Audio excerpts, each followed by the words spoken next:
Suamiku dan ibu mertuaku berangkat untuk perjalanan pesiar mewah, meninggalkanku di rumah untuk merawat adik iparku yang bisu dan lumpuh.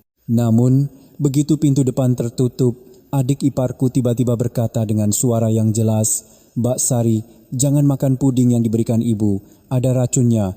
Jantungku serasa berhenti berdetak. Ternyata selama ini aku hidup di tengah-tengah sebuah sandiwara kematian. Suara roda koper yang berdiri di lantai keramik bergema di seluruh ruang keluarga. Pagi itu, rumah kami yang biasanya tenang mendadak menjadi sibuk. Aku, Sari, berlari ke sana kemari untuk memastikan semua barang bawaan suamiku, Rian dan ibu mertuaku, Ibu Widya, sudah masuk dengan rapi ke dalam koper. Dari pakaian ganti hingga obat-obatan cadangan dan kacamata hitam mencolok milik ibu mertuaku, semuanya kusiapkan dengan teliti. Aku menyeka keringat di dahi dengan punggung tanganku. Sejujurnya, hatiku terasa sakit, seolah diiris pisau tajam. Mereka akan pergi berlibur selama seminggu. Bukan liburan biasa, melainkan perjalanan pesiar mewah keliling negara-negara tetangga di Asia Tenggara. Sebuah perjalanan yang hanya bisa kubayangkan dalam mimpi. "Sari, mana tabir suryaku? Jangan lelet dong, taksinya sebentar lagi datang." Suara bentakan tajam Ibu Widya terdengar dari kamar tidur. Aku terperanjat dan buru-buru menyambar botol tabir surya di atas meja rias. "Iya, Bu. Ini sudah saya siapkan," jawabku sambil tergopoh-gopoh menyerahkan botol itu. Ibu Widya merebutnya dengan kasar tanpa mengucapkan terima kasih. Wajahnya tertutup riasan tebal dan gaun motif bunga yang mencolok membuatnya tampak sangat bahagia, kontras sekali denganku yang tertinggal di rumah yang kusam ini. Mas Rian keluar dari kamar sambil membetulkan kerah kemeja batik sutranya. Dia tampak sangat tampan dan segar. Aroma parfum mahal yang kubelikan bulan lalu dari uang hasil menghemat belanja dapur tercium samar. Dia melirikku sekilas, lalu mengalihkan pandangannya ke koper-koper besar di dekat pintu. "Mas," panggilku pelan, memberanikan diri. Apa aku benar-benar tidak bisa ikut? Apa tiketnya tidak bisa diusahakan lagi? Mas Rian menghela napas panjang, seolah pertanyaanku adalah beban berat baginya. Dia mendekat dan memegang bahuku, tapi sentuhannya terasa hambar. "Sari, kan sudah Mas jelaskan berkali-kali," katanya. Mencoba membuat suaranya selembut mungkin, meskipun aku bisa merasakan kejengkelan di baliknya.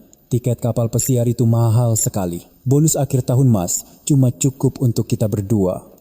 Lagi pula, kalau kamu ikut, siapa yang jaga rumah? Siapa yang urus Andi?"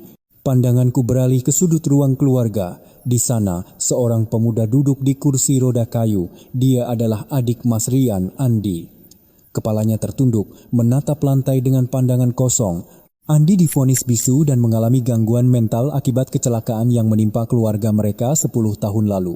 Sejak aku menikah dengan Mas Rian 3 tahun lalu, tugasku selain menjadi istri adalah merawat Andi. Memandikannya, menyuapinya, bahkan membersihkan kotorannya.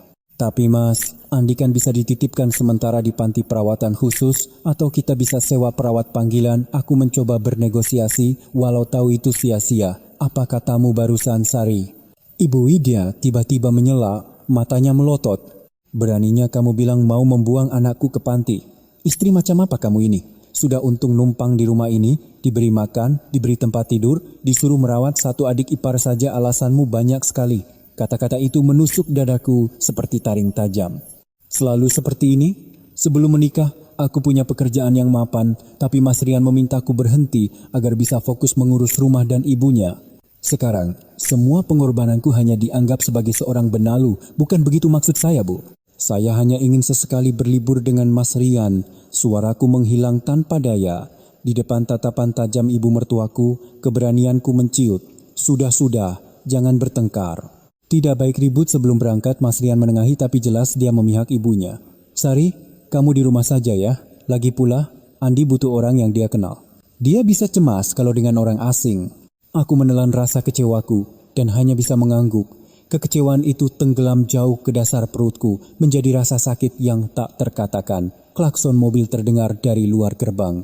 Taksi pesanan mereka sudah tiba. Mas Rian dan Ibu Widya bergegas menarik koper mereka. Aku membawakan tas tangan ibu mertuaku sampai ke teras. Sebelum masuk ke mobil, Ibu Widya tiba-tiba berhenti. Dia berbalik menatapku. Anehnya, kali ini bukan dengan tatapan dingin. Seulas senyum tersungging di bibirnya. Senyum yang sangat manis, tapi entah kenapa membuat bulu kudukku merinding. Itu bukan senyum tulus, melainkan senyum seseorang yang merencanakan sesuatu. Oh iya Sari, kata Ibu Widya dengan suara yang dibuat-buat lembut, sangat berbeda dengan bentakannya 5 menit yang lalu. Hampir lupa. Di kulkas, Mama sudah buatkan puding stroberi spesial untukmu. Aku terkejut. Puding? Ibu Widya memasak untukku? Selama ini, tak pernah sekalipun dia masuk dapur untukku. Biasanya, akulah yang harus melayaninya seperti seorang ratu. Puding, Bu? Tanyaku heran. Iya, puding, Mas Rian menyambung. Dia juga tersenyum lebar. Mama bangun pagi-pagi sekali untuk membuatnya. Katanya, itu resep rahasia turun-temurun keluarga kita. Mama menambahkan jamu penyubur kandungan yang berharga di dalamnya supaya badanmu hangat dan cepat punya anak. Kita kan sudah lama ingin punya bayi. Mungkin ini usaha Mama untuk kita. Ibu Widya mengangguk antusias. Tangannya mencengkeram lenganku begitu kuat hingga terasa sakit. Ingat ya, puding itu harus kamu makan. Habiskan malam ini juga. Jangan disisakan, apalagi dibuang. Bahannya mahal. Ini tanda cinta Mama untukmu sebelum Mama pergi. Baik, Bu. Terima kasih banyak. Jawabku, merasa sedikit bersalah karena sempat berpikiran buruk tentangnya. Mungkin Ibu Widya benar-benar ingin memperbaiki hubungan kami. Mungkin dia berharap aku segera hamil dan memberinya cucu. Janji, ya. Nanti Mama periksa tempat sampahnya kalau sudah pulang, kata Ibu Widya dengan nada mengancam tapi kali ini terdengar seperti lelucon canggung. Saya janji, Bu. Nanti setelah pekerjaan rumah selesai, akan saya makan, kataku. Mereka masuk ke taksi. Mas Rian hanya melambaikan tangan sekilas dari jendela mobil. Mobil itu pun melaju, meninggalkan jejak debu tipis di jalanan kompleks. Aku berdiri termangu di ambang pintu sampai mobil itu hilang di tikungan. Rumah besar ini kembali sunyi. Kini hanya ada aku dan Andi. Aku menghela napas panjang, mencoba menata kembali perasaanku. Ya, setidaknya selama seminggu aku bisa tenang tanpa omelan Ibu Widya dan ada puding spesial menanti. Mungkin ini awal yang baik untuk memperbaiki hubunganku dengan ibu mertuaku, pikirku. Aku menutup dan mengunci gerbang rapat-rapat, lalu kembali masuk ke dalam rumah. Langkahku terasa berat saat menuju ruang keluarga. Andi masih dalam posisi yang sama, duduk diam di kursi rodanya menghadap televisi yang mati. Mas Andi, Mas Rian dan Ibu sudah berangkat, kataku pelan. Aku tahu dia tidak akan menjawab, tapi aku tetap mengelus rambutnya yang sedikit gondrong. Dia tidak bereaksi, pandangannya tetap kosong. Lapar? Saya makan pudingnya dulu sedikit. Ya, nanti saya siapkan makan siang. Aku berjalan ke dapur dan membuka pintu kulkas. Di rak tengah ada sebuah mangkuk kaca besar berisi puding berwarna merah pekat. Warna puding stroberi itu sangat cantik. Merah cerah seperti darah dengan tekstur kenyal yang menggugah selera. Aku mengangkat mangkuk itu, terasa dingin. Di bawahnya tertempel secarik kertas kecil dengan tulisan tangan rapi Ibu Widya untuk cucuku. Habiskan ya. Membaca pesan itu, hatiku menghangat. Ternyata di balik sikapnya yang keras, ada kepedulian untuk masa depanku. Aku membawa mangkuk itu ke meja makan, mengambil sendok besar dan duduk sendirian di ruang makan yang luas. Jam dinding menunjukkan pukul 10 pagi. Suasana rumah begitu hening. Hanya terdengar detak jarum jam seolah menghitung kesepianku. Aku menatap mangkuk puding di hadapanku. Tercium aroma manis stroberi bercampur susu dan aroma samar herbal yang tak kukenali. Mungkin ini aroma jamu penyubur kandungan yang ibu mertuaku sebutkan. Perutku keroncongan. Aku belum sarapan karena sibuk membantu mereka berkemas sejak subuh. Puding dingin ini sepertinya akan menyegarkan tenggorokanku yang kering. Selamat makan, gumamku pelan. Aku mengaduk puding itu perlahan dengan sendok, menikmati teksturnya yang lembut. Warna merah pekatnya seolah menggodaku. Ayo, Donsi, aku menyendok suapan pertama. Gumpalan merah kenyal itu bergoyang di ujung sendok. Aku membuka mulut, bersiap memasukkan suapan itu. Saat itu, tiba-tiba terdengar suara gesekan yang memekakkan telinga. Suara kursi roda. Aku terkejut dan menoleh ke arah ruang keluarga. Jantungku berdebar kencang. Andi? Biasanya Andi tidak pernah menggerakkan kursi rodanya sendiri. Dia selalu menunggu didorong. Namun pemandangan di hadapanku membuatku terperangah. Andi tidak sedang duduk di kursi rodanya, dia berdiri.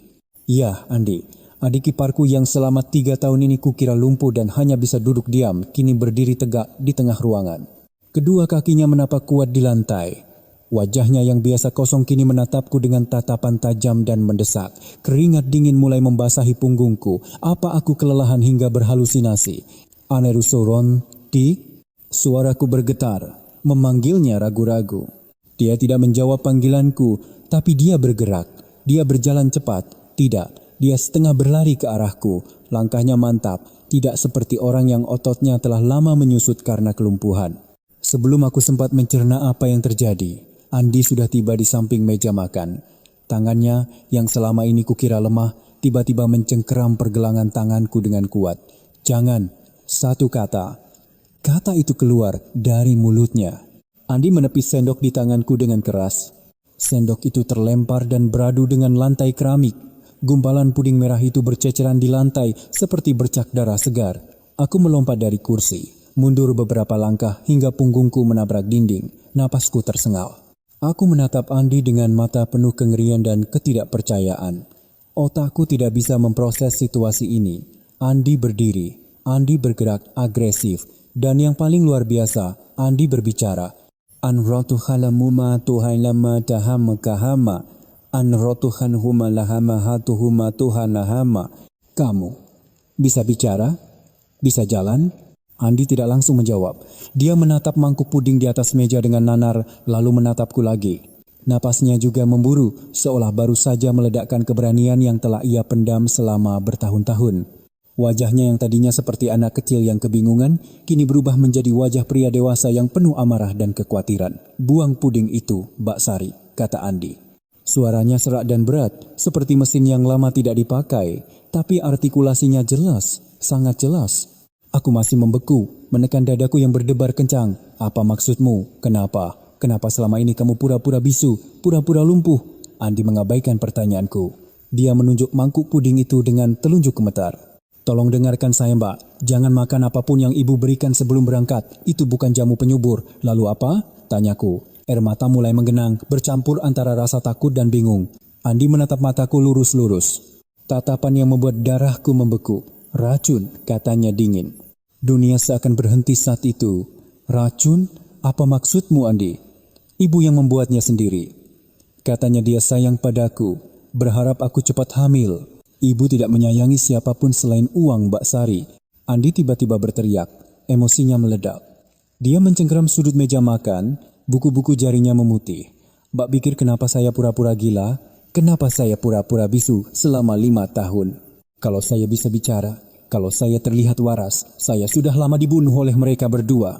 Kakiku lemas, aku merosot ke kursi. Kepalaku seolah dipukul tanpa ampun oleh fakta yang terungkap bertubi-tubi. Andi, adik ipar yang selama ini kurawat seperti bayi, ternyata menyimpan rahasia sebesar ini, dan dia baru saja menyelamatkan nyawaku. Tapi kenapa? Kenapa mereka mau meracuniku? Aku istri Mas Rian. Aku menantu di rumah ini. Andi menarik kursi dan duduk di hadapanku. Dia menatapku dengan mata penuh simpati. Karena Mbak Sari sudah tidak berguna lagi dalam rencana bisnis mereka, jelas Andi dengan suara tenang namun mengerikan. "Tadi malam saat Mbak tidur, saya mendengar mereka bicara di ruang keluarga. Mas Rian punya utang judi yang besar dan selingkuhannya yang hamil terus mendesaknya untuk menikah. Selingkuhan? Kumamku kosong. Jantungku hancur berkeping-keping. Mas Rian berselingkuh. Namanya Lina," lanjut Andi. "Anak pengusaha kaya. Untuk membayar utang dan modal menikah dengan Lina, Mas Rian butuh harta warisan orang tua Mbak Sari. Tanah di kampung dan sertifikat rumah ini yang masih atas nama Mbak. Dia takut kalau menceraikan Mbak, dia akan dituntut gono gini. Jadi satu-satunya cara," Andi menunjuk puding merah yang kini tampak mengerikan itu, "adalah membuat Mbak meninggal secara perlahan, seolah karena penyakit atau kecelakaan. Puding itu dicampur arsenik dosis tinggi dan pengencer darah cair tak berbau. Kalau Mbak memakannya, dalam beberapa jam organ dalam Mbak akan rusak dan terjadi pendarahan hebat. Dokter akan mengira itu penyakit lambung atau komplikasi rahim." Aku menahan rasa mual yang tiba-tiba menyeruak, menutup mulut dengan tangan. Wajah manis Ibu Widya dan senyum penuh cinta Mas Rian tadi pagi berkelebat di benakku. Sandiwara. Semuanya adalah sandiwara busuk untuk merenggut nyawaku. "Mereka pergi berlibur untuk menciptakan alibi," tambah Andi. "Saat Mbak ditemukan tewas, mereka ada di luar negeri, bersih, tidak ada yang curiga." Air mataku mengalir deras. Rasa sakit karena pengkhianatan ini lebih parah dari racun manapun. Suami yang kucintai dan kulayani dengan sepenuh hati merencanakan pembunuhanku demi wanita lain dan harta. Ibu mertua yang kuanggap sebagai ibuku sendiri ternyata iblis berwajah malaikat. Andi mengulurkan tangan dan menggenggam tanganku yang dingin. Tangannya terasa hangat dan nyata. "Hapus air mata Mbak," kata Andi tegas. Ekspresi kosong di wajahnya telah hilang sepenuhnya, digantikan oleh wajah seorang pelindung. Kita tidak punya banyak waktu. Apa Mbak mau duduk diam dan mati konyol? Atau kita balas dendam? Aku mengangkat wajahku dan menatap mata Andi. Di dalam matanya, aku melihat api kemarahan yang sama dengan yang mulai berkobar di hatiku. Rasa sedih perlahan menguap, digantikan oleh hasrat balas dendam yang membara.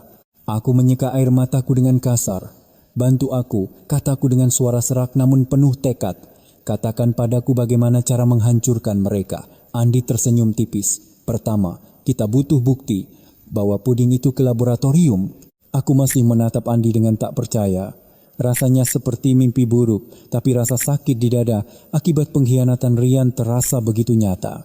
Andi, yang selama ini kuanggap tak berdaya, kini merencanakan segalanya seperti seorang jenderal yang memimpin perang.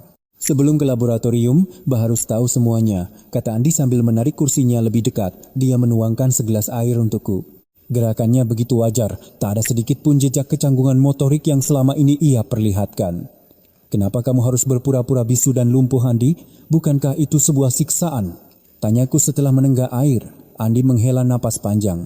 Pandangannya menerawang ke masa lalu. 5 tahun lalu, ayah meninggal mendadak. Semua bilang serangan jantung. Tapi malam sebelum ayah meninggal, aku melihat ibu mencampurkan sesuatu ke dalam kopi ayah. Waktu itu aku masih kecil, tidak tahu apa itu. Tapi setelah ayah meninggal, ibu langsung mengambil alih semua aset perusahaan dan mengusir kerabat dari pihak ayah. Aku menahan napas. Jangan bilang, ibumu membunuh ayahmu. Saat itu aku tidak punya bukti. Tapi ibu tahu aku melihatnya membuat kopi itu. Dia mulai paranoid. Beberapa minggu setelah pemakaman, aku mengalami kecelakaan motor. Remnya blong. Aku selamat. Tapi tulang kakiku patah parah.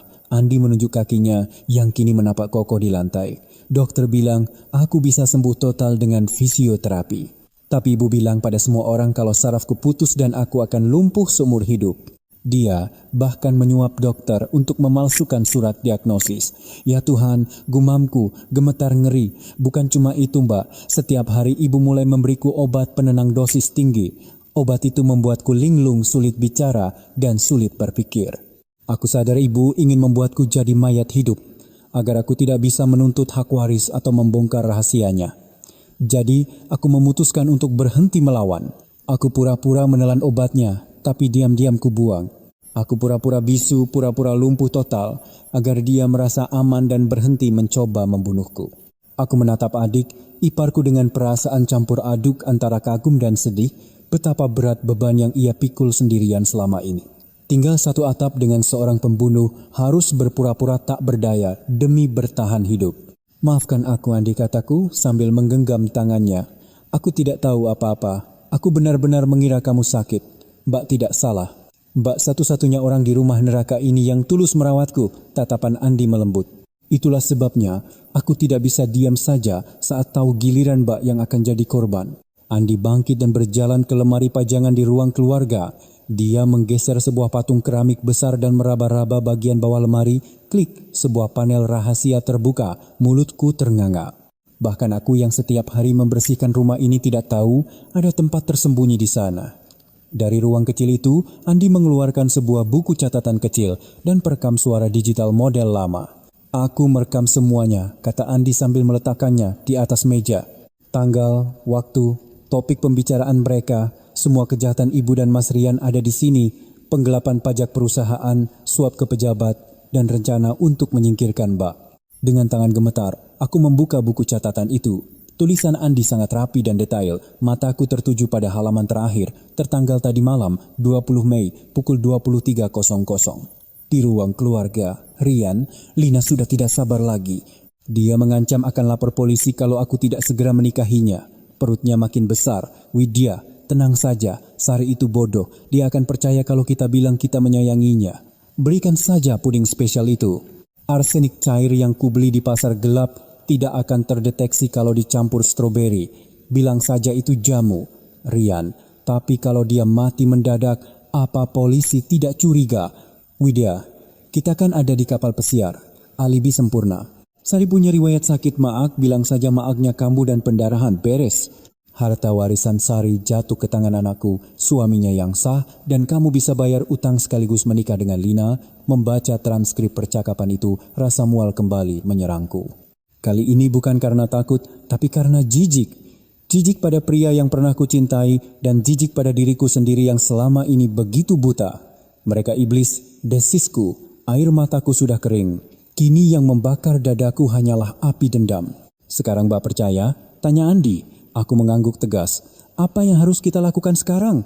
Kita butuh bukti fisik yang tak terbantahkan. Buku catatanku ini hanya bukti pendukung. Kita harus membuktikan secara medis bahwa puding itu beracun. Andi menunjuk mangkuk puding merah itu. Mbak punya teman yang bekerja di laboratorium atau rumah sakit? Aku berpikir sejenak. Maya, teman SMA-ku, dia bekerja sebagai analis kimia di laboratorium swasta di kota. Bagus, hubungi dia sekarang. Tapi jangan pakai ponsel Mbak, bisa jadi Mas Rian menyadapnya. Pakai ponselku saja.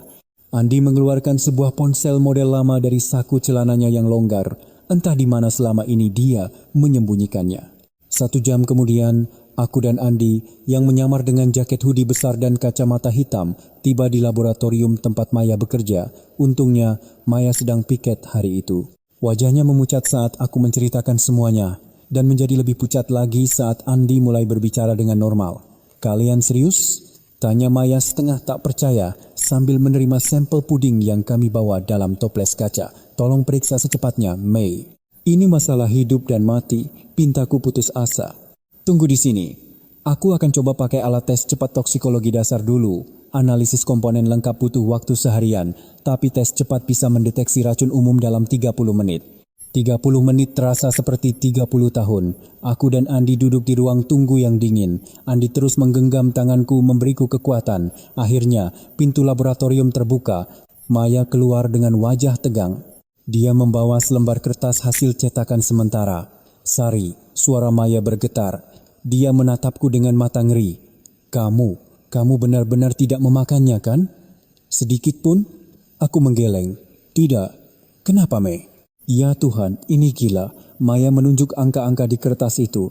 Puding ini positif mengandung arsenik trioksida dengan kadar mematikan. Dan juga dicampur pengencer darah industri konsentrasi tinggi. Kalau kamu memakannya, arsenik akan merusak dinding lambungmu dan pengencer darah akan menyebabkan pendarahan internal hebat yang tidak akan berhenti. Kamu akan mati dalam beberapa jam dalam penderitaan yang luar biasa. Aku menahan jeritan dan menutup mulut. Seluruh tubuhku gemetar hebat. Arsenik, racun klasik para pembunuh, dan pengencer darah. Sekarang aku tahu kenapa mereka menanyakan riwayat sakit maku. Mereka ingin membuat kematianku tampak seperti pendarahan lambung biasa. Betapa jahat dan terencananya semua ini. Mereka benar-benar ingin membunuhku, bisikku. Air mata kembali mengalir, kali ini air mata syukur karena Tuhan telah melindungiku lewat Andi. Tolong simpan hasilnya, Mai. Buatkan laporan resmi yang bisa jadi bukti hukum, kata Andi tegas, dan simpan sisa sampel puding di tempat aman sebagai barang bukti. Maya mengangguk cepat. Pasti. Akan kusimpan di berangkas sampel bahan berbahaya. Kalian hati-hati. Ini pembunuhan berencana. Setelah berterima kasih pada Maya, kami kembali ke mobil tua peninggalan ayahku yang jarang kupakai karena Rian selalu melarangku menyetir. Kita kemana lagi? Tanyaku sambil menyalakan mesin. Tanganku yang memegang kemudi masih gemetar. Pulang. Kita harus menemukan dokumen asuransi itu, kata Andi. Di buku catatanku, aku pernah mendengar Mas Rian bicara tentang polis asuransi jiwa baru yang dia buat atas nama Mbak Sari tanpa sepengetahuan Mbak. Sesampainya di rumah, kami langsung menuju ruang kerja Rian. Ruangan itu selalu terkunci dan menjadi area terlarang bagiku. Tapi bagi Andi, pintu terkunci bukan masalah. Dia mengeluarkan 1 set kawat kecil dari sakunya. Dan dalam beberapa detik, terdengar bunyi klik dan pintu terbuka. Ternyata, selama berpura-pura bisu, Andi diam-diam belajar banyak hal lewat internet. Kami menggeledah ruangan itu. Laci meja, rak buku, semua kami periksa. Di sini, seru Andi dari balik sebuah lukisan besar di dinding. Ada sebuah brankas tanam di sana. Untuk kode kombinasinya, Andi memasukkan tanggal lahir Lina, selingkuhan Rian. Brankas itu terbuka. Di dalamnya ada tumpukan uang tunai. Perhiasan emasku yang kukira hilang dicuri ternyata diambil oleh Rian. Dan sebuah map biru tebal. Aku membuka map itu. Judulnya, Polis Asuransi Jiwa Premium. Nama tertanggung, Sari Wulandari. Penerima manfaat tunggal, Rian Aditama. Uang pertanggungan, 5 miliar rupiah. Dengan klausul tambahan bahwa uang pertanggungan akan digandakan jika kematian disebabkan oleh kecelakaan atau penyakit akut. Polis itu baru dibuat sebulan yang lalu dan di kolom tanda tangan tertanggung ada namaku. Tanda tangan yang dipalsukan dengan sangat mirip. Tapi aku tahu, aku tidak pernah menandatangani dokumen seperti ini. 5 miliar, gumamku. Ternyata harga nyawaku di mata suamiku adalah 5 miliar rupiah. Uang yang cukup untuk membayar utang judi dan hidup mewah dengan istri barunya, tambah Andi sinis. Dia memotret semua dokumen dengan ponselnya. Ini motif yang sempurna. Polisi akan senang melihat ini. Saat itu, ponsel di sakuku bergetar. Nama suamiku tercinta muncul di layar. Jantungku serasa berhenti sejenak. Angkat, Mbak Sari, bisik Andi. Wajahnya serius. Saatnya, kita mulai sandiwara kita. Mbak harus berakting. Buat mereka percaya rencana mereka berhasil, aku menarik napas dalam-dalam, mencoba menenangkan jantungku yang berdebar gila. Aku menekan tombol hijau dan mengaktifkan speaker. Halo mas, aku membuat suaraku sedikit serak dan lemah. Dari seberang telepon, terdengar suara ombak dan musik santai. Lalu suara ceria Rian, suara yang dibuat-buat ceria. Halo Sari, baik-baik saja di rumah? Mas baru sampai di pelabuhan nih, sinyalnya agak jelek. Kamu baik-baik saja kan? Aku melirik Andi. Dia mengacukan jempol, memberiku isyarat untuk melanjutkan. Iya mas, baik-baik saja, jawabku pelan. Hanya saja, dari tadi perutku agak mual. Ada jeda sejenak di seberang sana, lalu suara Rian terdengar lebih antusias, meski berpura-pura cemas. Mual? Kenapa? Sudah makan? Oh ya, puding buatan mama sudah dimakan. Sayangkan kalau meleleh, harus dimakan selagi segar. Pertanyaan tentang puding itu datang terlalu cepat. Dia tidak bertanya apa aku sudah makan nasi, tapi langsung menanyakan racun itu. Aku memejamkan mata, membayangkan wajah Rian yang sedang tersenyum licik di seberang sana. Iya mas, baru saja habis ku makan semua. Aku berbohong, enak sekali. Tapi entah kenapa sekarang perutku sakit sekali. Melilit, aku menambahkan suara rintihan kesakitan di akhir kalimat. Baguslah. Maksud mas, itu mungkin reaksi penyembuhan, sayang. Suara Rian terdengar sedikit panik, tapi bercampur helaan napas lega. Mama bilang memang akan ada reaksi seperti itu. Itu proses pembersihan rahimmu. Pokoknya kamu istirahat saja, ya. Tidur, jangan jalan-jalan, nanti capek. Di latar belakang suara Ibu Widya terdengar sayup-sayup, tapi jelas di telingaku yang kini super sensitif. Bagaimana Rian, sudah dimakan? Baguslah, akhirnya selesai juga urusan ini. Nanti malam kita bisa pesta, darahku mendidih. Baguslah, akhirnya selesai juga urusan ini. Sakit sekali mas. Aku kembali merintih. Kali ini air mata kemarahan benar-benar keluar dan membuat aktingku semakin meyakinkan. Jangan-jangan harus ke dokter, jangan. Teriak Rian panik. Maksud mas, jangan manja sayang. Itu cuma reaksi jamu. Kalau ke rumah sakit nanti malah dikasih obat kimia, hilang nanti efek pudingnya. Pokoknya tidur saja ya. Sudah dulu mas, harus check-in. Nanti mas telepon lagi kalau sinyalnya bagus. Dah sayang, telepon ditutup sepihak. Aku melempar ponsel ke sofa. Seluruh tubuhku gemetar karena amarah yang meluap-luap. Jangan ke rumah sakit. Dia mau aku mati kesakitan sendirian di sini, kataku dengan suara dingin. Andi mengambil ponselku dan menekan tombol berhenti pada aplikasi perekam suara yang sudah ia aktifkan bahkan sebelum aku mengangkat telepon. Berhasil, kata Andi sambil menyeringai. Rekaman suara ini hasil lab, polis asuransi palsu, dan buku catatanku. Bukti-bukti ini lebih dari cukup untuk membuat mereka membusuk di penjara seumur hidup. Andi menatapku tajam. Sekarang, saatnya melangkah ke tahap berikutnya, Mbak Sari. Kita buat mereka pulang lebih cepat, kita giring tikus-tikus itu masuk ke perangkap. Bunyi telepon yang terputus meninggalkan keheningan yang mencekam di ruang kerja Rian. Aku masih menggenggam ponsel dengan tangan gemetar, bukan lagi karena takut, tapi karena amarah yang tak tertahankan. Tawa kecil Ibu Widya dan suara lega Rian yang mengira aku sekarat terus terngiang di telingaku, membakar habis sisa-sisa cinta yang pernah ada untuknya. Simpan file rekamannya, Mbak. Perintah Andi memecah kesunyian. Unggah ke cloud, kirim juga ke email saya, dan salin ke flash disk. Dia sudah kembali waspada. Matanya mengamati sekeliling ruangan, memastikan tidak ada jejak yang kami tinggalkan. Dengan jari-jari yang masih kaku, aku mengamankan bukti digital itu. Suara mereka adalah paku pertama yang akan ditancapkan di peti mati kebebasan mereka. Ayo, kita harus cepat, kata Andi sambil menunjuk brankas yang masih terbuka. Mas Rian dan Ibu mungkin sedang mabuk kemenangan di atas kapal pesiar, tapi mereka ceroboh. Mereka meninggalkan jantung rencana mereka di sini. Aku kembali mendekati brankas. Selain uang tunai dan polis asuransi palsu, ada beberapa tumpuk map berisi sertifikat, satu persatu kuambil. Sertifikat rumah ini, sertifikat tanah warisan orang tuaku di kampung, dan beberapa buku tabungan. Semua aset yang kubawa saat menikah, warisan dari almarhum kedua orang tuaku. Rian selalu berkata, dokumen-dokumen ini hilang saat kami pindah rumah 2 tahun lalu. Ternyata dia mencurinya dan menyembunyikannya di sini, menunggu saat yang tepat untuk membalik nama. Bajingan, desisku pelan. Kata kasar yang belum pernah kuucapkan seumur hidupku keluar begitu saja. Kita ambil semuanya, Mbak. Jangan sisakan selembar pun, instruksi Andi. Dia sendiri sibuk mengambil sebuah kotak perhiasan beludru merah di sudut brankas. Saat ia membukanya, tampak set perhiasan berlian dan emas peninggalan ibuku yang katanya hilang saat rumah kami kemalingan setahun lalu. Ini milik Mbak. Mas Rian pasti berencana menjualnya atau memberikannya pada wanita itu. Kami menguras isi brankas, tumpukan uang tunai di dalamnya yang mungkin adalah uang hasil suap atau judi Rian. Kami amankan juga sebagai barang bukti. Kita harus membawa ini keluar dari rumah. Sekarang juga, kataku tegas, rumah ini tidak lagi terasa aman. Setiap sudutnya terasa seperti mata-mata yang mengawasi kami. Kita ke bank, sahut Andi. Mbak masih punya brankas pribadi yang dulu sering dipakai kan? Masih aktif? Aku mengangguk. Sebelum menikah, aku adalah seorang wanita karier yang mandiri. Aku punya brankas pribadi di sebuah bank besar dan kuncinya selalu kusembunyikan di dalam boneka beruang tua. Sebuah tempat yang Rian anggap rongsokan dan tidak akan pernah tahu. Kami bergegas pergi. Sebelum berangkat, Andi dengan cerdik mengembalikan posisi lukisan penutup brankas dan mengunci kembali pintu ruang kerja Rian dengan teknik lockpickingnya yang mahir, seolah tak pernah ada yang masuk. Perjalanan ke bank terasa penuh ketegangan. Aku menyetir sambil terus melirik kaca spion.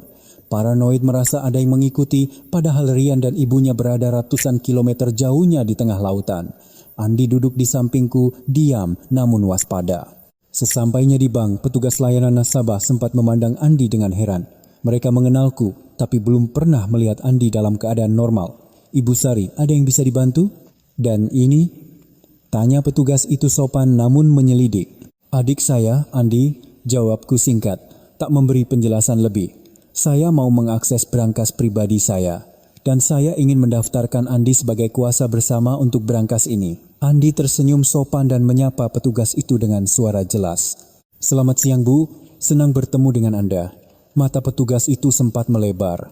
Mungkin dia pernah mendengar gosip di lingkungan sekitar bahwa aku merawat adik ipar yang cacat dan bisu. Tapi dia profesional dan segera memproses permintaan kami. Di dalam ruang brankas yang dingin dan berdinding baja, aku memasukkan semua sertifikat, perhiasan, dan uang tunai bukti kejahatan ke dalam kotak logam panjang milikku. Saat kotak itu kembali dikunci dan slotnya dimasukkan kembali ke lemari baja, aku merasa beban ribuan ton terangkat dari pundakku. Harta ayah dan ibu aman, bisikku sambil mengelus pintu baja yang dingin. Rian tidak akan bisa menyentuhnya sepeser pun. Bukan hanya harta, Mbah. Andi mengingatkan. Nyawa Mbak juga sekarang ada di tangan kita. Langkah selanjutnya adalah memastikan mereka tidak bisa menyakiti Mbak lagi selamanya. Kami meninggalkan bank dengan hati yang sedikit lebih ringan. Tapi misi kami belum selesai. Matahari mulai condong ke barat, menebarkan bayangan panjang di jalanan kota Jakarta. Mbak Sari, kita butuh pengacara. Pengacara yang tidak bisa disuap dengan uang Mas Rian, kata Andi saat kami kembali masuk ke mobil. Pak Hartono, aku langsung teringat. Beliau adalah sahabat almarhum ayahku, seorang pengacara senior yang jujur dan tegas. Rian sangat membencinya dan melarangku menghubunginya setelah menikah. Sekarang aku tahu alasannya. Rian takut intuisi tajam Pak Hartono akan menembus sifat busuknya. Hubungi beliau. Katakan ini darurat, kata Andi. Aku mengambil ponsel Andi. Kami sepakat tidak melakukan panggilan keluar dengan ponselku untuk menghindari pelacakan. Aku mencari nomor kantor hukum Pak Hartono yang masih kuhafal di luar kepala. Telepon tersambung. Selamat sore kantor hukum Hartono, rekan. Suara sekretaris terdengar. Selamat sore. Bisa bicara dengan Bapak Hartono? Saya Sari, putri almarhum Bapak Wibowo. Setelah jeda sejenak, suara berat dan berwibawa yang sangat kurindukan terdengar. Sari, ada apa ini? Sudah lama sekali. Bagaimana kabarmu? Apa suamimu tidak akan marah kamu menelepon? Mendengar suara kebapakan itu, air mataku nyaris tumpah. Pak, tolong saya dalam bahaya. Rian dan ibu mertua saya mencoba membunuh saya. Terdengar suara kursi berderit di seberang telepon. Pertanda Pak Hartono terkejut hingga berdiri. "Apa? Di mana kamu sekarang? Kamu aman?" "Saya aman, Pak. Saya bersama Andi. Dan kami punya bukti. Racun, rekaman suara, dokumen palsu. Saya butuh bantuan Bapak untuk menjebloskan mereka ke penjara. Segera datang ke kantorku sekarang juga. Aku akan hubungi temanku di kepolisian. Jangan mampir kemanapun. Langsung ke sini."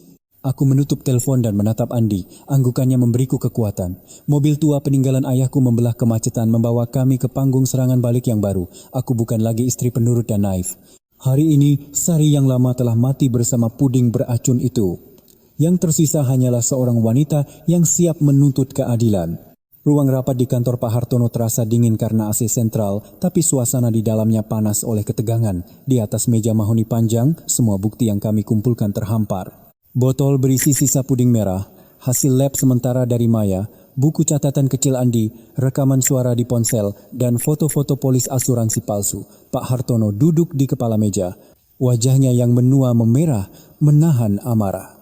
Di sebelahnya duduk seorang perwira polisi bertubuh tegap dengan pangkat kasat reskrim di pundaknya. Beliau adalah kenalan baik Pak Hartono. Mereka baru saja selesai mendengarkan rekaman pembicaraanku dengan Rian. Meski rekaman sudah berhenti, tawa kejam Ibu Widya seolah masih menggema di ruangan itu. "Kurang ajar," desis Pak Hartono. Kedua tangannya terkepal di atas meja. "Sejak awal pernikahan kalian, aku sudah curiga. Rian Aditama itu bukan orang baik. Tapi aku tidak menyangka dia sejahat ini. Dan ibunya itu, wanita macam apa yang mau meracuni menantunya sendiri demi harta?" Kasat reskrim menatapku dan Andi bergantian. Tatapannya tegas, tapi penuh simpati. "Ibu Sari, bukti ini sangat kuat. Pembunuhan berencana dengan motif ekonomi, ditambah pemalsuan polis asuransi. Ini pasal berlapis. Jika terbukti racunnya mematikan, hukumannya bisa penjara seumur hidup, bahkan hukuman mati." Kasat reskrim kemudian menatap Andi. "Dan Anda, Andi, kesaksian Anda akan menjadi kunci penting. Maaf, setahu kami dari data kependudukan, Anda bisu dan mengalami gangguan mental." "Itulah cara saya bertahan hidup, Pak," potong Andi dengan tenang. Suaranya yang cerdas membuat kasat reskrim sedikit terkejut meski sudah diberi penjelasan awal oleh Pak Hartono. "Saya mengerti," jawab perwira polisi itu. "Saya siap menjalani tes kejiwaan untuk membuktikan bahwa saya waras dan kesaksian saya valid. Saya adalah saksi mata dan telinga dari konspirasi mereka selama bertahun-tahun." Pak Hartono menepuk pundak Andi dengan bangga. "Anak pintar. Ayahmu pasti bangga punya menantu sekuat Sari dan putra secerdas kamu." "Jadi, apa rencana selanjutnya, Pak Kasat?" tanyaku. "Saya ingin melihat mereka membayar perbuatannya secepat mungkin. Mereka masih di tengah laut. Apa kita tangkap saja saat mereka berlabuh minggu depan?" Kasat reskrim menggeleng. "Terlalu lama, Bu Sari. Mereka bisa curiga rencana mereka gagal dan memusnahkan bukti lain atau melarikan diri. Lagi pula, jika ibu tidak bisa dihubungi lagi setelah telepon tadi, mereka juga akan curiga. Kita harus memancing mereka kembali sekarang. Masuk ke dalam jebakan kita, memancing," tanyaku. "Kita berikan skenario yang mereka inginkan menjadi kenyataan," kata Andi tiba-tiba. Matanya berbinar cerdas. "Mereka menunggu kabar kematian Mbak Sari." "Kita berikan kabar itu." Pak Hartono menggerutkan kening. "Apa maksudmu?" Andi mencondongkan tubuhnya. "Bukan kabar kematian langsung. Itu akan membuat mereka senang, tapi juga santai. Kita berikan kabar kondisi kritis. Mbak Sari ditemukan tetangga dalam keadaan tak sadarkan diri dan sekarang sedang berjuang antara hidup dan mati di ICU. Pasti ada klausul di polis asuransi yang mengharuskan klaim segera dilakukan dan Rian Aditama sebagai suami harus hadir untuk urusan administrasi, surat persetujuan tindakan medis atau surat kematian." Lanjut kasat reskrim menangkap arah pemikiran Andi. "Jika mereka mendengar Ibu Sari kritis, mereka akan panik antara senang karena uang besar sebentar lagi cair dan takut jika Ibu Sari sadar dan bersaksi. Mereka akan bergegas pulang untuk memastikan Ibu Sari tidur selamanya dan mengamankan harta sebelum keluarga lain datang." "Siapa yang akan menelepon?" tanyaku. "Tidak bisa, Mbak. Mbak harus sudah diasumsikan dalam keadaan koma," kata Andi. Dia menoleh ke Pak Hartono. "Pak, apakah ada staf Bapak, seorang wanita, yang suaranya meyakinkan dan terdengar panik? Kita minta dia menelepon Rian, berpura-pura sebagai tetangga yang menemukan Mbak Sari atau perawat dari rumah sakit." Pak Hartono tersenyum lebar. "Sekretaris saya jagonya berakting. Akan saya siapkan sekarang. 10 menit kemudian, skenario dijalankan. Sekretaris itu, sesuai arahan Kasat Reskrim, menelepon Rian menggunakan nomor telepon rumah kami yang dialihkan secara teknis agar lebih meyakinkan. Speaker diaktifkan. Semua orang di ruang rapat menahan napas. Halo? Siapa ini? Saya sedang liburan, jangan ganggu. Suara Rian terdengar kesal, bercampur deru angin laut. Halo? Dengan Bapak Rian Aditama, suami Ibu Sari? Saya tetangga Bapak. Suara sekretaris itu terdengar sangat panik. Dia terengah-engah. Gawat Pak, istri Bapak hening sejenak di seberang sana. Suara angin menjauh, pertanda Rian mencari tempat yang lebih tenang. Ada apa dengan Sari? Cepat katakan. Nada bicaranya berubah, penuh kepura-puraan yang mendesak. Tadi saya dengar suara kaca pecah. Pas saya cek, Ibu Sari sudah tergeletak di lantai dapur. Pak, mulutnya berbusa, di sekelilingnya ada muntahan merah. Kami bawa ke rumah sakit pusat, tapi dokter bilang kondisinya kritis sekali. Pendarahannya parah sekali karena keracunan. Apa? Terdengar suara pekikan tajam Ibu Widya, sepertinya dari dekat sekali dengan ponsel Rian. Masih hidup? Pertanyaan yang sangat aneh bagi orang awam, tapi sangat logis bagi pembunuh yang kecewa korbannya belum mati. Sekretaris yang sudah di-briefing menjawab dengan cerdas. Sekarat Bu, dokter bilang butuh persetujuan keluarga untuk operasi darurat. Kalau tidak, Ibu Sari tidak akan selamat malam ini. Bapak dan Ibu harus segera pulang. Polisi juga sudah mulai bertanya-tanya kenapa pendarahannya bisa sebanyak ini. Kata polisi menjadi pemicu utamanya. Kami segera pulang, teriak Rian panik. Jangan biarkan dia bicara.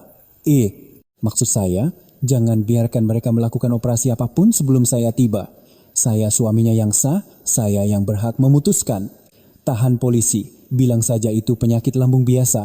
Saya akan cari helikopter atau speedboat ke darat sekarang juga. Telepon ditutup. Kasat Reskrim tersenyum puas. Kena umpannya. Mereka takut Ibu Sari sadar dan memberikan kesaksian pada polisi di sana. Mereka akan pulang secepat kilat untuk membungkam Ibu Sari atau mencegah operasi yang bisa menyelamatkan nyawanya. Berapa lama? Tanya Pak Hartono. Posisi mereka di perairan Singapura atau Batam. Dengan kepanikan seperti itu dan menyewa karter pribadi, mereka bisa sampai besok sore atau lusa pagi, perkirakan Kasat Reskrim. Baik, kataku dingin. Aku berdiri dan merapikan pakaianku. Saya punya waktu untuk menyiapkan sambutan yang pantas di rumah. Ibu Sari, sebaiknya Ibu tidak di rumah. Biar tim kami yang menyergap, usul Kasat Reskrim. Tidak Pak, tolakku dengan lembut namun tegas. Saya ingin melihat wajah mereka saat tahu saya masih hidup. Saya ingin melihat wajah ibu mertua saya saat tahu puding cintanya gagal membunuhku. Saya akan menunggu di ruang keluarga. Di sofa tempat mereka biasa memerintahku. Andi berdiri di sampingku. Saya akan menemani Mbak Sari. Kami yang akan menyambut mereka pulang. Pak Hartono menatap kami berdua dengan pandangan campur aduk antara bangga dan khawatir. Tapi akhirnya dia mengangguk. Baiklah. Tapi tim kasat akan menyamar di seluruh area rumah. Begitu mereka masuk dan mencoba berbuat nekat atau menyakiti kalian, polisi akan langsung menyerbu. Malam itu, aku dan Andi kembali ke rumah besar yang sunyi itu. Tapi kali ini, rumah itu bukan lagi penjara. Ini adalah panggung untuk drama terakhir. Aku membersihkan pecahan piring dan sisa puding di lantai hingga bersih mengkilap. Tidur yang nyenyak malam ini Mbak, kata Andi saat kami selesai membereskan ruang keluarga. Besok Mbak butuh banyak energi untuk menjadi pemeran utama. Aku masuk ke kamarku dan mengunci pintu. Untuk pertama kalinya dalam 3 tahun, aku tidur tanpa khawatir akan dimarahi karena bangun kesiangan. Aku tidur dengan tenang, menunggu kepulangan suami dan ibu mertua tercinta yang akan mengantar mereka sendiri ke penjara. Jarum jam di dinding ruang keluarga seolah bergerak dalam gerak lambat. Tik-tok, suara yang biasanya tenggelam oleh bentakan Ibu Widya atau suara televisi yang disetel keras oleh Rian. Namun, sore ini, rumah besar itu diselimuti keheningan yang nyaris sakral. Seperti permukaan laut yang tenang sesaat sebelum badai menerjang. Aku duduk di sofa tunggal berlapis kulit sintetis berwarna coklat tua. Ini adalah singgasana Ibu Widya. Selama 3 tahun menikah dengan Rian, tak sekalipun aku diizinkan duduk di sini. Sofa itu mahal Sari. Baju murahmu itu bisa menggores kulitnya atau meninggalkan bau keringat, begitu katanya dulu. Kini, aku duduk di sini dengan punggung tegak, kaki menyilang anggun, dan secangkir teh porselen terbaik yang selama ini hanya jadi pajangan di lemari kaca. Uap tipis masih mengepul dari teh melati di cangkir.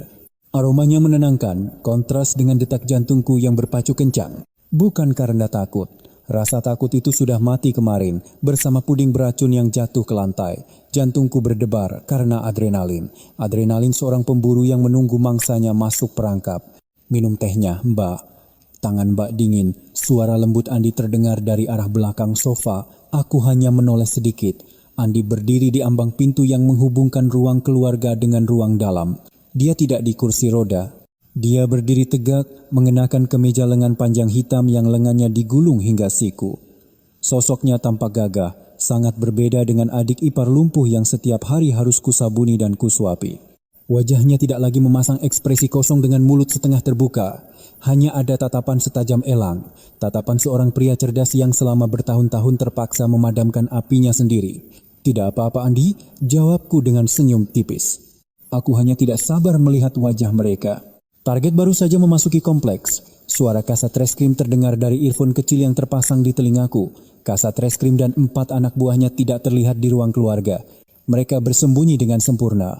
2 di dapur, 1 di balik tirai tebal ruang makan, dan 1 lagi bersama kasat reskrim memantau situasi dari sebuah van hitam yang terparkir di rumah 2 nomor dari sini, terhubung dengan kami lewat alat komunikasi.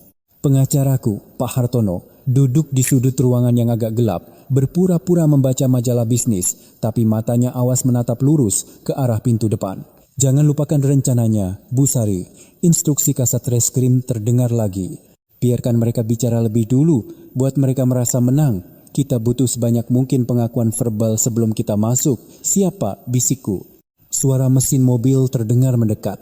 Suara yang kukenal baik. Bukan suara mobil keluarga kami, melainkan suara taksi bandara jenis van. Mereka benar-benar pulang membawa koper penuh, seolah kematianku hanyalah sebuah interupsi kecil dalam jadwal liburan mewah mereka. Mobil berhenti tepat di depan gerbang dengan sedikit decitan.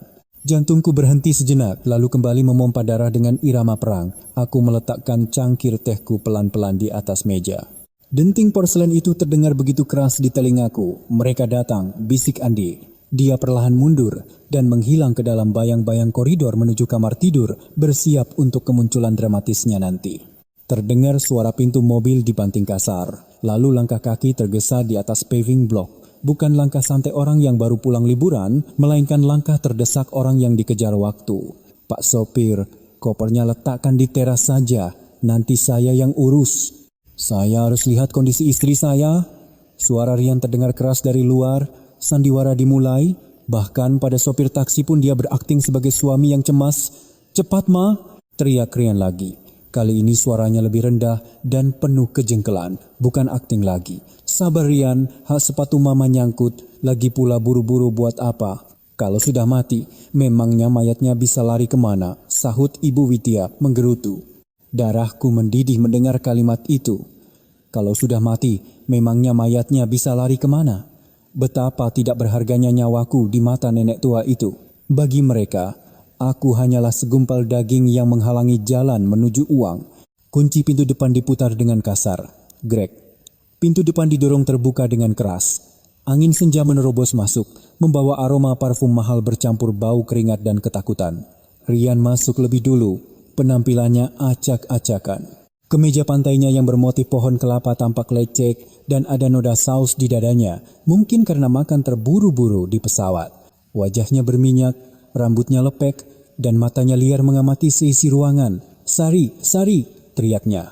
Tapi matanya tidak mencari sosok manusia, matanya mengarah ke meja tempat dia biasa meletakkan dokumen-dokumen penting. Dia tidak melihatku karena posisi sofaku membelakangi pintu masuk. Ibu Widya menyusul masuk sambil terengah-engah menarik koper Louis Vuitton palsunya. Wajahnya yang berbeda tebal retak karena keringat. Mana dia? Katanya kritis. Jangan-jangan sudah lewat, tanya Ibu Widya belak-belakan. Dia melempar tas tangannya ke lantai.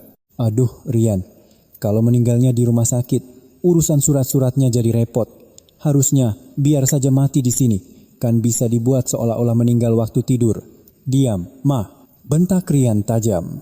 Dia merogoh saku celananya, mengeluarkan ponsel.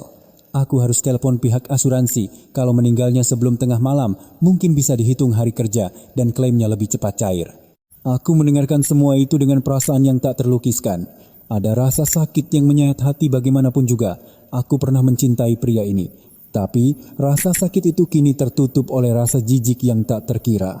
Mereka bahkan belum memastikan aku masih bernapas atau tidak, tapi sudah menghitung uang asuransi.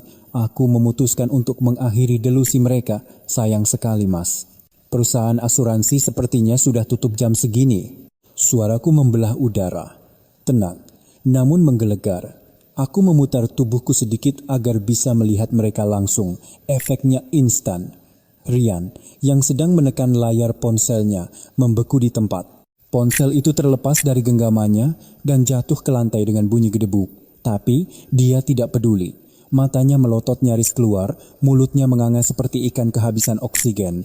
Ibu Widya menjerit tertahan. Tangannya refleks memegangi dada. Matanya menatapku ngeri. Sari, suara Rian tercekat. Dia mundur selangkah, kakinya gemetar. Kamu, aku tersenyum. Senyum yang kutiru dari Ibu Widya kemarin saat memberikan puding beracun itu. Kenapa, Mas? Terkejut? Kecewa? Atau takut? Kamu masih hidup. Ibu Widya akhirnya bersuara. Nadanya tak percaya dan jelas-jelas kecewa. Kata tetangga kamu muntah darah. Katanya kritis. Aku menyesap tehku perlahan, menikmati setiap detik ketakutan mereka. Oh itu, sepertinya hanya salah makan, Bu. Tetangga sepertinya sedikit berlebihan. Kenapa? Wajah ibu tampak sangat kecewa menantunya ini masih sehat walafiat. Apa akan lebih baik jika saya sudah terbujur kaku? Rian berusaha keras menguasai diri. Otak liciknya mulai mencari-cari alasan. Dia memaksakan senyum di wajahnya yang pucat. Dia berjalan mendekatiku. Tangannya terulur gemetar seolah hendak memelukku. Sayang, oh syukurlah. Kamu tidak apa-apa, teriaknya sedramatis mungkin. Jantung Mas rasa berhenti waktu dengar kabar itu. Mas langsung beli tiket pesawat paling mahal untuk segera pulang menemuimu. Liburan tidak penting, keselamatan istri Mas nomor 1. Aku membiarkannya mendekat hingga jarak 1 meter. Lalu aku mengangkat tangan, memberinya isyarat untuk berhenti. Cukup di situ, Mas. Jangan mendekat, bau bangkai, kataku dingin. Langkah Rian terhenti, senyum palsunya langsung lenyap. Sari, apa maksudmu bau bangkai? Aku mandi tadi pagi. Bau kebohonganmu yang sudah membusuk potongku. Aku berdiri perlahan. Gaun sutraku jatuh dengan indah. Aku merasa lebih tinggi, lebih berkuasa.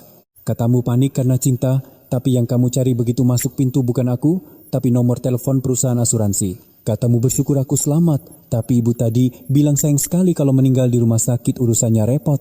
Wajah Ibu Widya memerah padam karena marah dan malu. Jaga mulutmu ya, menantu tidak tahu diuntung. Sudah susah-susah kami pulang malah dituduh yang tidak-tidak, dasar perempuan kampung. Tahu begini lebih baik kami lanjut pesta di kapal pesiar. Pesta untuk merayakan kematian saya maksudnya. Balasku cepat. Ibu Widya terdiam. Bibirnya bergetar. Apa maksudmu? Siapa yang mau membunuhmu? Puding itu, Bu, kataku dengan nada lembut, seolah sedang membicarakan resep masakan. Puding stroberi spesial resep rahasia turun-temurun. Puding yang katanya tanda cinta dari ibu. Puding yang harus saya habiskan hari itu juga. Mata Rian bergerak gelisah. Dia menatap ibunya, lalu menatapku. Sari, apa kamu makan puding itu? Tentu saja tidak, Mas, jawabku santai. Kalau saya makan, saya pasti sudah jadi mayat dengan organ dalam yang hancur. Dan kalian sedang minum anggur merayakan pencairan dana asuransi 5 miliar rupiah. Disebutnya angka 5 miliar membuat lutut Rian lemas. Dia terhuyung ke belakang menabrak lemari pajangan. Sasari, kamu ngomong apa? 5 miliar apa? Siapa yang bilang? Jangan pura-pura bodoh, Rian Aditama, teriakku. Suaraku menggema ke seluruh ruangan, membuat mereka berdua tersentak. Aku bukan lagi Sari yang penurut, aku adalah Sari yang dikhianati. Aku mengambil map biru yang sudah disiapkan Pak Hartono di atas meja. Kulemparkan ke arah Rian. Kertas-kertas di dalamnya berhamburan keluar. Salinan polis asuransi palsu, salinan sertifikat tanah yang ia curi, dan transkrip percakapan mereka. Baka, perintahku, itu polis asuransi jiwa atas namaku yang kamu buat dengan memalsukan tanda tanganku. Penerima manfaat tunggal. Rian Aditama, dengan klausul kematian karena penyakit. Kamu pikir aku bodoh? Kamu pikir aku akan selamanya jadi istri dungu yang membersihkan kotoran adikmu dan menyuapimu? Dengan tangan gemetar hebat, Rian memunguti kertas-kertas itu. Wajahnya bukan lagi pucat, tapi seputih mayat. Ini, katanya tercekat, tidak sanggup menyelesaikan kalimat. Melihat situasi semakin tidak menguntungkan, Ibu Widya mencoba mengambil alih keadaan dengan jurus andalannya. Mengamuk, dia mendekatiku dan menunjuk-nunjuk hidungku. Perempuan, tidak sopan. Beraninya kamu menggeledah barang suami, itu pelanggaran privasi. Dasar pencuri, kamu pasti berkomplot dengan orang luar kan? Siapa yang mengajarimu melawan seperti ini? Kamu selingkuh ya? Bentakan Ibu Widya memekakkan telinga. Dia mencoba memutarbalikkan fakta. Taktik khas seorang manipulator, menyalahkan korban untuk menutupi kesalahan pelaku. Selingkuh, aku tertawa getir. Yang selingkuh itu anak Anda, namanya Lina kan? Anak pengusaha kaya yang sedang hamil, privasi Mas Rian. Yang mengancam akan lapor polisi kalau tidak segera dinikahi. Bukankah demi perempuan itu kalian mau membunuh saya? Tutup mulutmu, teriak Ibu Widya histeris. Dia mengangkat tangannya tinggi-tinggi, hendak menamparku dengan keras.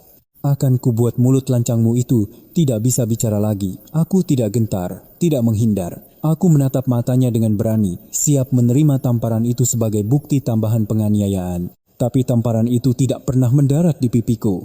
Sebuah tangan kekar muncul dari bayang-bayang koridor dan mencengkeram pergelangan tangan Ibu Widya di udara. Cengkeraman itu begitu kuat hingga Ibu Widya menjerit kesakitan. Aduh, lepaskan, siapa kamu? Ibu Widya meronta. Posisinya yang sedikit menyamping membuat matanya belum bisa melihat jelas siapa orang itu. Jangan pernah sentuh kakak iparku dengan tangan kotormu itu lagi, Ma. Suara berat itu terdengar. Suara yang asing di telinga Ibu Widya dan Rian, tapi sangat familiar bagi jiwa mereka yang penuh dosa. Ibu Widya menoleh, Rian menoleh. Di sana Andi berdiri, adik iparku yang bisu, adik iparku yang lumpuh, adik iparku yang bodoh. Dia berdiri tegak laksana benteng baja, mencengkeram tangan ibunya sendiri dengan mata yang menyala-nyala penuh penghakiman. Waktu seolah berhenti. Momen itu terasa begitu panjang, seolah partikel debu yang melayang di bawah sinar matahari sore pun ikut membeku. Pemandangan di ruang keluarga itu adalah lukisan yang mengerikan dan surreal bagi Rian dan Ibu Widya. Andi, yang selama ini mereka jadikan objek cemoohan, yang mereka anggap tak lebih berharga dari perabot rusak di gudang, kini menjulang di hadapan mereka. Dia bukan lagi Andi yang duduk membungkuk di kursi roda sambil meneteskan liur. Dia, matanya yang nyaris copot menatap kaki Andi yang menampak kokoh di lantai marmer, lalu beralih ke wajah putranya yang menatapnya dengan penuh kebencian. Kamu, berdiri. Andi menghempaskan tangan ibunya dengan kasar. Ibu Widya terhuyung ke belakang, hak sepatu tingginya patah, dan dia jatuh terduduk di lantai. Dengan tidak anggun. Kenapa, Ma? Terkejut? Tanya Andi dengan suara rendah yang berbahaya. Dia melangkah maju, membuat Rian yang berdiri di dekatnya ketakutan dan mundur hingga punggungnya menabrak dinding. Terkejut anak yang Mama vonis lumpuh seumur hidup bisa berjalan? Terkejut anak yang Mama coba bodohi dengan obat penenang dosis tinggi masih punya otak? Tidak mungkin, gumam Rian. Wajahnya basah oleh keringat dingin. Dia menggelengkan kepala berkali-kali seolah mencoba menolak kenyataan di hadapannya. Kamu bisu.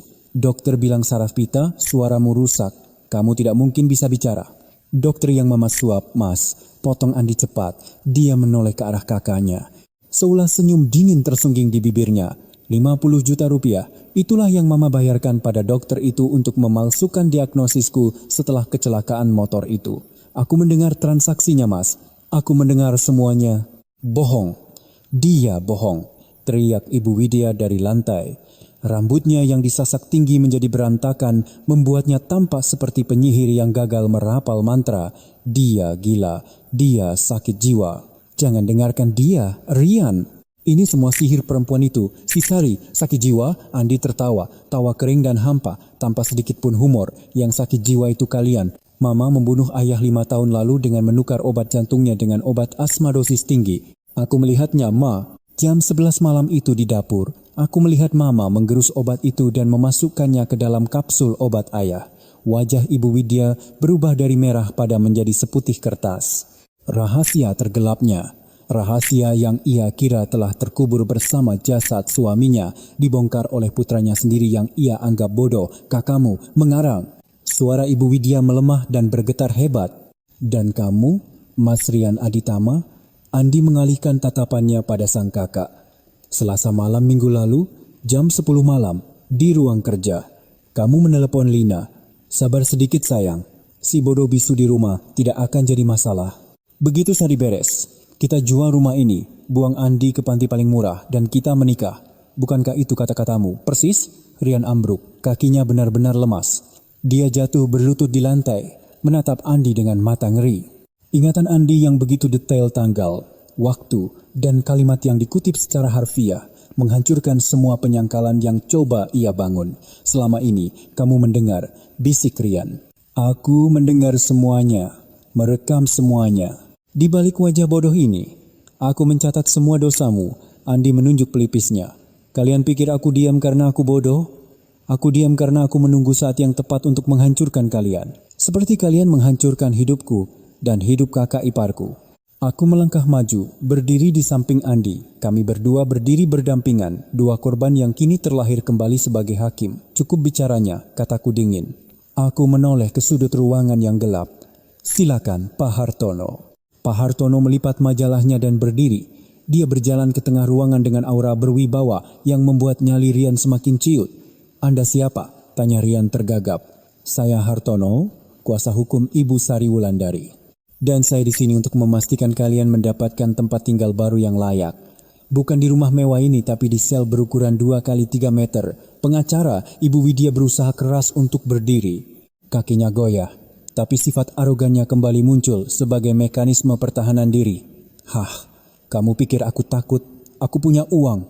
Aku bisa sewa pengacara yang lebih mahal. Kalian juga tidak punya bukti fisik. Omongan orang gila ini tidak akan laku di pengadilan. Bukti fisik? Aku menyeringai. Aku merogoh saku gaunku, mengeluarkan ponsel, dan menekan tombol putar pada file rekaman yang sudah kusiapkan. Volume maksimal, suara jernih, Rian memenuhi ruangan. Dot, itu mungkin reaksi penyembuhan sayang. Mama bilang memang akan ada reaksi seperti itu. Disusul suara kejam Ibu Widya. Sudah dimakan? Baguslah, akhirnya selesai juga urusan ini. Nanti malam kita bisa pesta. Rekaman berhenti, keheningan kembali menyelimuti. Keheningan yang lebih berat dari sebelumnya. Wajah Rian dan Ibu Widya sudah tak berbentuk lagi. Itu suara mereka. Pengakuan tak terbantahkan bahwa mereka tahu tentang racun itu dan merayakannya. Masih kurang? Tanya Pak Hartono santai. Dia melempar sebuah map plastik bening ke pangkuan Rian yang masih berlutut. Di dalamnya ada botol sisa puding merah dan hasil analisis toksikologi. Terlihat jelas hasil lab berkop resmi, positif arsenik trioksida 100 megilo, pengencer darah 50 megilo, dosis letal. Pak Hartono membacakannya dengan lantang. Dan di halaman kedua ada hasil analisis sidik jari dari mangkuk puding. 100% cocok dengan sidik jari Ibu Widya yang kami ambil dari cangkir ibu yang tertinggal di meja makan sebelum kalian berangkat. Dan tambahkan juga botol arsenik cair merek Givenchy yang ditemukan di laci terkunci di gudang belakang, tambah Andi. Di sana ada sidik jari Mas Rian Aditama. Bukti-bukti itu menghantam mereka seperti palu godam, tanpa ampun. Tak ada celah untuk lari, tak ada ruang untuk mengelak. Tiba-tiba, ikatan jahat antara ibu dan anak itu hancur. Rian menyadari hidupnya sudah tamat, tiba-tiba merangkak ke arahku dan memeluk kakiku. Dia menangis meraung-raung. Air mata dan ingusnya membasahi gaun mahalku. Sari, tolong maafkan aku. Sumpah, bukan aku yang mau. Ini semua ide Mama. Sungguh, Rian menunjuk ibunya dengan tangan gemetar. Mama yang memaksaku. Mama yang membeli racunnya. Mama bilang akan mencoretku dari daftar warisan kalau aku tidak menurut. Aku hanya korban Sari. Aku masih mencintaimu. Jangan penjarakan aku. Kumohon, anak setan. Teriak Ibu Widya tak terima. Dia melompat dan menjambak rambut Rian. Kamu yang punya utang judi 2 miliar. Kamu yang menghamili perempuan murahan itu. Kamu yang menangis-nangis padaku minta istrimu dibereskan agar bisa dapat uang asuransi. Sekarang kamu mau lempar batu sembunyi tangan. Mama yang meracuni ayah. Mama seorang pembunuh. Balas Rian sambil berusaha melepaskan tangan ibunya. Anak durhaka, penipu, pencuri. Pemandangan di hadapanku sungguh mengenaskan sekaligus memuaskan. 2 orang yang kemarin begitu kompak dalam kejahatan, yang terlihat saling menyayangi, kini saling gigit seperti binatang buas yang terperangkap. Mereka saling menyalahkan, bahkan membongkar aib satu sama lain yang belum kami ketahui. Cukup, suara bariton Kasat Reskrim menggelegar seperti petir, menghentikan pertengkaran busuk itu. Kasat Reskrim keluar dari tempat persembunyiannya, diikuti oleh 4 polisi berbadan tegap yang langsung mengepung ruangan. Senjata mereka masih disarung, tapi kehadiran mereka saja sudah cukup untuk membuat Rian dan Ibu Widya membeku. Rian Aditama dan Widya Astuti, kata Kasat Reskrim resmi sambil mengeluarkan borgol baja yang mengkilap. Saya dari Satuan Reserse Kriminal. Anda berdua, saya tangkap atas tuduhan percobaan pembunuhan berencana pasal 340 KUHP Jungto 53, kekerasan dalam rumah tangga, pemalsuan dokumen, dan penggelapan aset. Tidak Pak Polisi, ini salah paham. Ibu Widya meracau ketakutan saat dua petugas mendekat. Dia meronta. Wibawanya sebagai nyonya besar hancur dalam sekejap. Saya orang terpandang di kompleks ini. Kalian tidak tahu siapa saya. Jangan sentuh saya. Klik. Borgol terpasang di pergelangan tangannya yang penuh gelang emas. Sementara itu, Rian tidak melawan. Dia hanya pasrah saat tangannya ditarik ke belakang dan diborgol. Dia menatapku dengan mata sembab, mengirimkan tatapan memohon yang memuakkan. Sari, tolong, kita bisa bicara baik-baik, gumamnya. Aku menatapnya dari atas dengan dingin, tanpa sedikit pun rasa kasihan. Pembicaraan kita sudah selesai, Mas. Dan puding. Itu adalah kata-kata terakhirmu, kan? Selamat menikmati kehidupan barumu di penjara. Kudengar, di sana tidak ada puding stroberi. Yang ada hanya nasi jagung. Polisi menggiring mereka keluar. Para tetangga yang penasaran melihat mobil patroli terparkir sudah berkerumun di depan gerbang. Blitz kamera ponsel mereka menyala serempak. Lihat Bu Widya diborgol. Loh, Pak Rian juga. Kasus narkoba ya? Katanya mau meracuni istrinya. Bisik-bisik tetangga terdengar riuh. Ibu Widya mencoba menutupi wajahnya yang sudah tak berharga. Rian menunduk dalam-dalam. Reputasi yang mereka bangun bertahun-tahun dengan kesombongan hancur berkeping-keping dalam sekejap. Aku, Andi dan Pak Hartono berdiri di teras, mengawasi mobil patroli itu melaju membawa masa laluku yang kelam. Suara sirene polisi terdengar sayup-sayup menjadi lagu penutup drama keluarga yang tragis ini. Setelah kerumunan bubar dan keheningan kembali datang, Pak Hartono menepuk pundakku. Kerja bagus, Sari, Andi, kata pengacara tua itu sambil tersenyum bangga. Rekaman pertengkaran mereka barusan juga sudah diamankan Kasat. Pengakuan bersalah yang sempurna. Mereka tidak akan pernah bisa lolos.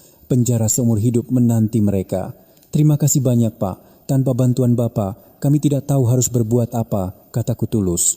Besok pagi, gugatan cerai untukmu akan didaftarkan ke pengadilan. Dengan bukti pidana sekuat ini, hakim akan cepat menjatuhkan putusan. Kamu akan bebas, Sari. Dan semua asetmu rumah ini, tanah di kampung, tabungan akan kembali padamu sebagai ganti rugi dan harta gono gini karena terbukti Rian telah melakukan tindak kejahatan pada pasangannya. Pak Hartono pamit pergi, meninggalkan kami berdua di rumah yang kini terasa begitu luas dan lega. Malam telah tiba. Bintang-bintang mulai tampak di langit yang cerah, seolah ikut merayakan kebebasan kami. Aku menoleh ke arah Andi. Dia sedang menatap kursi rodanya yang masih terparkir di sudut ruang keluarga. Dia mendekati kursi roda itu, mengelusnya sejenak. Lalu, dengan sekali gerakan kuat, dia menendang kursi roda itu hingga jatuh. Ombrak. Aku tidak butuh ini lagi, kata Andi sambil tersenyum. Senyum yang tulus dan bebas. Senyum seorang pemuda yang baru saja mendapatkan kembali hidupnya. Kamu hebat, Andi, kataku sambil menyeka air mata haru yang membasahi pipi. Tanpa kamu, aku mungkin sudah di dalam tanah sekarang. Andi mendekat dan memelukku erat. Pelukan seorang adik yang melindungi kakaknya, Mbak Sari yang hebat. Bisa bertahan 3 tahun di neraka ini tanpa kehilangan hati baik Mbak. Tetap merawatku padahal Mbak sendiri menderita. Itulah kekuatan yang membuatku bisa bangkit. Kami melepaskan pelukan. Aku menatap mata Andi, mata yang mirip dengan almarhum suamiku di masa-masa baiknya sebelum ia teracuni oleh keserakahan ibunya. Tapi di mata Andi, aku melihat ketulusan yang murni. Sekarang kita mau apa, Mbak? Tanya Andi. Rumah besar, tanpa racun, tanpa bentakan, hanya kita berdua. Aku menarik napas panjang, menghirup udara malam yang segar, terasa manis, lebih manis dari puding manapun. Aku tersenyum lebar. Kita pesan sushi ternak, makan sampai perut kita meledak. Besok kita panggil tukang kunci, ganti semua kunci rumah, buang semua barang Ibu Widya, dan kita mulai hidup baru kita. Setuju, tawa Andi. Malam itu, ruang keluarga yang pernah menjadi saksi bisu penderitaan kami bergema oleh tawa riang. Sari, sang istri yang dianggap tak berguna, dan Andi, sang adik ipar yang dianggap bisu dan cacat, telah membalikkan takdir kami. Kami bukan korban, kami adalah pemenang. Dan di suatu tempat yang jauh, aku bisa merasakan arwah kedua orang tuaku dan ayah Andi tersenyum dengan tenang. Keadilan telah ditegakkan dan keserakahan telah dihancurkan oleh kebenaran itu sendiri. Para pendengar setiaku yang telah menemani kisahku hingga akhir, bagaimana cerita yang kusajikan hari ini? Aku penasaran, kesan apa yang tertinggal di hati kalian dan apa yang kalian pikirkan. Silakan tinggalkan komentar, opini, dan perasaan kalian dengan bebas di kolom komentar. Setiap komentar akan kubaca dengan saksama. Tombol suka dan berlangganan yang kalian berikan adalah kekuatan dan keberanian terbesarku untuk terus menciptakan cerita yang lebih baik lagi di masa depan. Jangan lupa ya, aku selalu berdoa semoga kebahagiaan dan keberuntungan senantiasa melimpahi hidup kalian dan semoga cahaya hangat di dalam hati kalian tidak akan pernah padam.